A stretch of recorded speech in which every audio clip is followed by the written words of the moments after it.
Yes, today we're in the Republic of Buryatia in Siberia. There it is, some 3,500 miles away from Moscow, an amazing mix of history, cultures and religions. And Artis Gainichichikan, our intrepid reporter, is out and about again. Hello. Now, varieties I've mentioned there of cultures, religious faiths, they certainly make that place give it a really particularly amazing atmosphere, don't they? What have you discovered for us? Kevin, the variety is really amazing. I'm standing right next to a temple at a Buddhist monastery in Buryatia, which is considered to be the center of Buddhism in Russia. Despite the fact that this Siberian Republic has a population, it's a very small population, just under 1 million people living on a territory that's the size of Germany. Nevertheless, the diversity of cultures and traditions here is enormous. For centuries, Christians, Buddhists, and shamans have lived side by side here. And an example showing you how respectful different ethnic groups here are to each other's tradition is the fact that you can see lots of Russians visiting Buddhist monasteries, visiting Buddhist astrologers, and also taking part in Buddhist rituals. They say that's a way of paying respect to the people who live here, to things and places which they consider to be sacred. And believe me, there are lots of sacred places here. Every second mountain has a deity of its own. And whenever you drive by, whether you're a Christian or Buddhism or Buddhist, as the Buddha tradition goes, you have to stop. You have to give something to the spirits which guard those places, mountains, rocks, whatever that is. And as the tradition goes, you have to spill some vodka onto the ground. I don't know, probably supposedly they think spirits like vodka for some reason. But anyway, I heard a couple of centuries ago it was milk, but it became vodka. And I suspect there was some Russian influence there. Everything is mixed here. Buddhism, shamanism, and that tradition has something to do with shamanism more than Buddhism. But Buddhists, Christians, everyone does that here. By the way, Buddhism is going through considerable changes here in Buryatia. It's not the same as it used to be hundreds of years ago when it first came to this area. Just a bit more about that. Here's my report.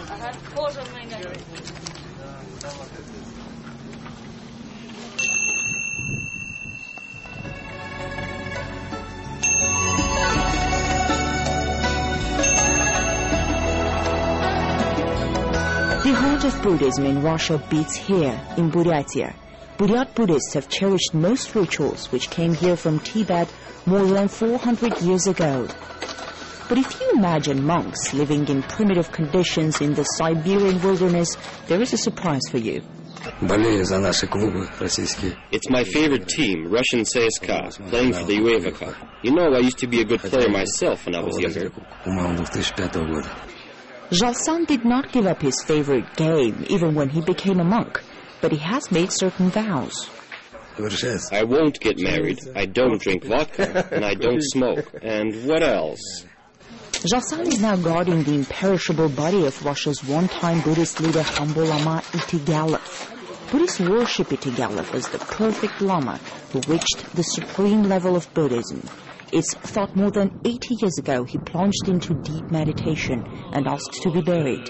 And when he was exhumed some 7 years ago, his body was almost intact. Itigalov is now kept at the main Buddhist monastery in Russia, the Volginsky Datsan.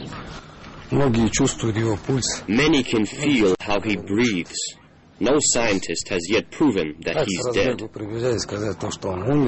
The life of Itigalov is one example for the monks, but Tarba Dorjiev says every Buddhist is free to choose his own way.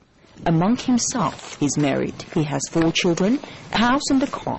The town is not so much of a monastery, it's more of a university for Buddhists, because Buddhism is not a religion, nothing like Christianity or Islam. Monks are here to study.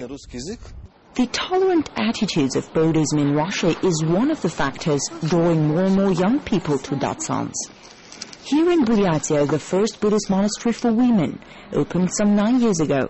These women who conduct all traditional Buddhist rituals, in fact, lead a normal life. All of them are married, they have children, but they say it doesn't stop them from profoundly believing in Buddhist teaching.